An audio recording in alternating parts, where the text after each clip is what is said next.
Movie की शुरुआत में हमें बताया जाता है कि एक वक्त था जब जमीन पर लाइफ एग्जिस्ट नहीं करती थी। फिर एक दिन जमीन पर एक एलियन शिप आती है। एलियन शिप से एक एलियन उतरकर पानी के पास आकर एक अजीब सा लिक्विड पीता है, जिससे इसकी पूरी बॉडी मेल्ट होकर इस पानी में मिक्स हो जाती है। फिर हम देखते हैं कि इस एलियन के डीएनए से जमीन पर लाइफ शुरू होती है। फिर हम देखते हैं कि इस वाक़ये के हुए लाखों साल गुजर चुके हैं। कुछ साइंटिस्ट पहाड़ों पर रिसर्च कर रहे थे। वहाँ उन्हें केव्स में पुरानी ड्राइंग्स मिलती हैं, जिसमें एक शख्स स्टार्स और प्लैनेट्स की तरफ इशारा कर रहा था। इसके बाद ऐसी ही ड्राइंग साइंटिस्ट को दुनिया में जगह जगह मिलती हैं। वो सब हैरान हो जाते हैं क्योंकि इस जमाने में इन इलाकों का आपस में कोई कनेक्शन नहीं था। इतना डिस्टेंस होने के बावजूद भी ये सारी पेंटिंग्स एक जैसी क्यों थी। फिर साइंटिस्ट इस नतीजे पर पहुंचते हैं कि इन पेंटिंग्स में नजर आने वाले बड़े बड़े इंसान शायद वही हैं जिन्होंने जमीन पर इंसानों को बनाया है। ये सारी ड्राइंग इंसानों के लिए एक तरह का इनविटेशन है कि वो अपनी लाइफ के स्टार्ट के बारे में जान सके। फिर सब देखते हैं कि सब पेंटिंग्स में एक ही प्लेनेट की तरफ इशारा था। फिर साइंटिस्ट फैसला करते हैं कि वो इस प्लेनेट तक जाएंगे। फिर हम देखते हैं कि साइंटिस्ट की एक टीम एक स्पेसशिप में है और सब स्लीपिंग चैम्बर्स में हैं। सिर्फ एक बंदा बाहर है जो इस शिप को कंट्रोल कर रहा है, लेकिन वो इंसान नहीं था बल्कि एक रोबोट था। फिर 3 साल के लंबे सफर के बाद वो अपनी मंजिल तक पहुंच ही जाते हैं। वो रोबोट सभी को स्लीपिंग चैम्बर से उठा देता है। अब साइंटिस्ट इसी प्लेनेट के ऊपर थे जहां उन्हें आना था, लेकिन यहाँ उन्हें लाइफ के कोई आसार नजर नहीं आ रहे थे।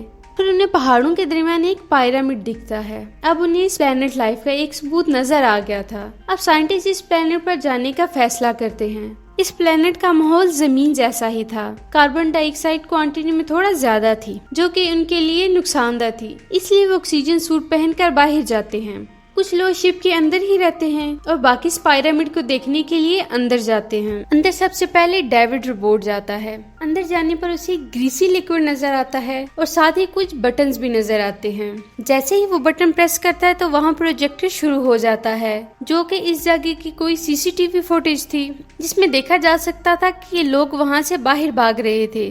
तभी वहाँ एक का पाँव स्लिप होता है और वो गिर जाता है। इतने में ही वहाँ का डोर बंद हो जाता है और उसका हेड दरवाजे की दूसरी तरफ रह जाता है। जैसे ही प्रोजेक्टर बंद होता है तो वो उस जगह जाते हैं जहाँ वो बंदा वीडियो में गिरा दिखाया गया था। वहाँ जाने पर सच में उन्हें एक डेड बॉडी नजर आती है। वो उसकी स्कैनिंग करते हैं तो उन्हें पता चलता है कि ये कई हजार साल पुरानी बॉडी है। डेविड रोबोट दीवारों पर लिखी तमाम तहरीरें पढ़कर समझ जाता है। इस जगह से जो ग्रीसी लिक्विड मिला था वो इससे पासवर्ड भी जान लेता है। डेविड इन कोड की मदद से पिरामिड का डोर ओपन करता है, जहां दूसरी तरफ उन्हें इस डेड बॉडी का सर भी मिल जाता है। वो देखते हैं कि वहां बहुत बड़े बड़े स्टैचूज रखे हुए थे जो शायद एलियंस भी हो सकते थे, और वहां बहुत सारे पॉट्स थे और इन पॉट्स में वैसा ही लिक्विड था जो मूवी के शुरू में इस एलियन ने पिया था। जैसे ही वो लोग अंदर जाते हैं तो वहाँ का एनवायरनमेंट चेंज होने लगता है।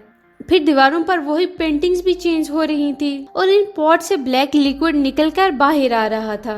फिर साइंटिस्ट को स्पेसशिप से कॉल आती है कि यहाँ एक बहुत बड़ा तूफान आने वाला है और 15 मिनट में हम स्पेसशिप का डोर बंद कर देंगे, इसलिए आप लोग फौरन वापस आ जाओ। डॉक्टर चार्ली इन पॉट्स में से एक पॉट उठाकर अपने साथ ले आते हैं। डॉक्टर शाह इस एलियन का कटा हुआ सर अपने बैग में लेकर शिप में चली जाती है।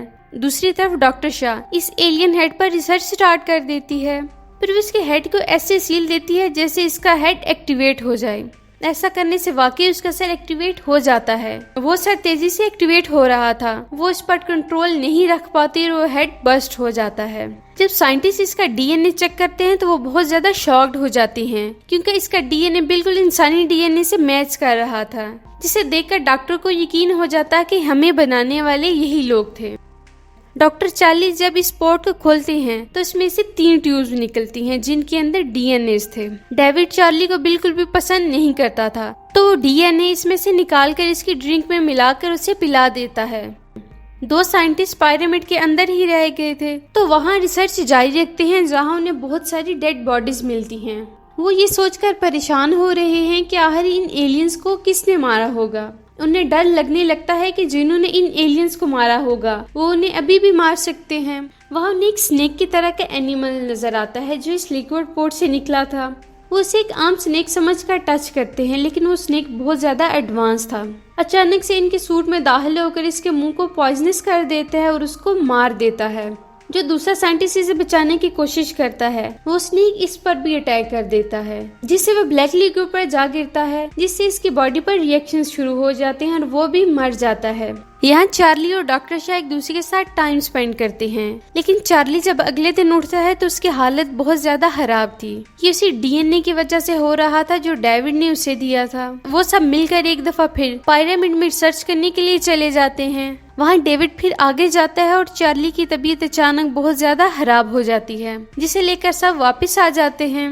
लेकिन डेविड पिरामिड के अंदर ही रह जाता है।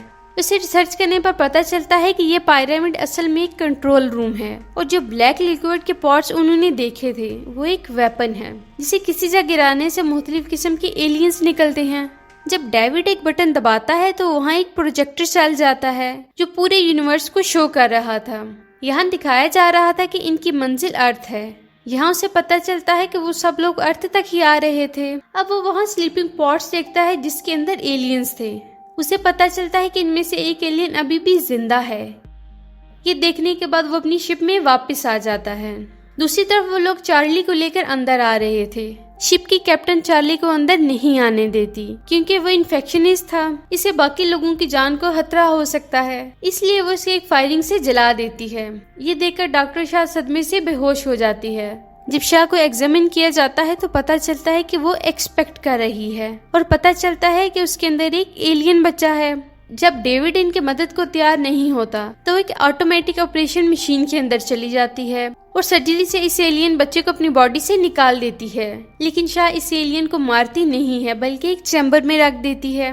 फिर हम शिप में एक बहुत ही बूढ़े शख्स को देखते हैं जिसने इस प्रोजेक्ट पर इन्वेस्ट किया था क्योंकि वो और जीना चाहता था और उसे बताया गया था कि अगर हमें पता चल जाए इन लोगों के बारे में जिन्होंने हमें बनाया था तो वो लोग हमारी जिंदगी बढ़ा भी सकते हैं और जवान भी कर सकते हैं। इसलिए अब वो आदमी एलियन से मिलने की बात कर रहा था तो सब उसे मना करते हैं और डेविड बताता है कि इस एलियंस का प्लान पता चल गया है जिसमें वो जमीन पर जाकर इसे तबाह करना चाहते थे। लेकिन वो आदमी इनकी एक नहीं सुनता और पिरामिड में जाने की जिद करता है, जिस पर वो लोग उसे पिरामिड में ले जाते हैं। वो स्लीपिंग पॉड से उस वाहिद जिंदा एलियन को जगाते हैं। वो जाग जाता है और उनके सामने आकर खड़ा हो जाता है।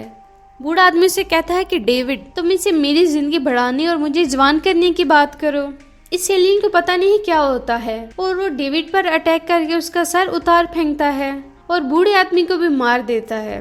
फिर वो एलियन अपनी शिप को स्टार्ट करता है और अपनी डेस्टिनेशन अर्थ रखता है। यहाँ शाह किसी तरह से इस पिरामिड में नजर आने वाली एलियन शिप से बाहर आती है और अपनी शिप क्रू को कहती है कि हमें इस एलियन शिप को किसी तरह से रोकना है। लेकिन यहाँ इस शिप को डिस्ट्रॉय करने के लिए इनके पास कोई वेपन नहीं होता, इसलिए वो लोग फैसला करते हैं कि वो लोग अपनी शिप से इस शिप का एक्सीडेंट कर देंगे और वो ऐसा ही करते हैं और अपनी शिप को इस एलियन शिप से टकरा देते हैं जिससे बहुत बड़ा ब्लास्ट हो जाता है। यहाँ शिप के सब मेंबर्स मर जाते हैं लेकिन वो एलियन बच जाता है। वो नीचे बच जाने वाली डॉक्टर शाह पर अटैक कर देता है तो वो अपनी शिप के बचे हुए इस हिस्से की तरफ जाती है जहाँ उसने इस एलियन को रखा हुआ था। वहाँ वो इस एलियन को इस चैम्बर की तरफ ले जाती है और कैद एलियन को खोल देती है, जिससे वो दूसरे एलियन पर अटैक करता है, उसे मार देता है। यहाँ पर शाह अकेली रह गई थी।